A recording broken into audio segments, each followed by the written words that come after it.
Друзья, хочется с вами поделиться одним из интересных решений в ремонте квартир.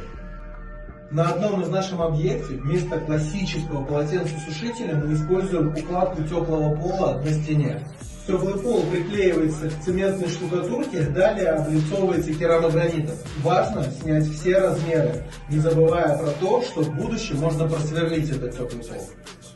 В перспективе, после завершения отделочных работ в санузле, можно прикрепить сюда крючки и развесить на нем как полотенце, так и халаты.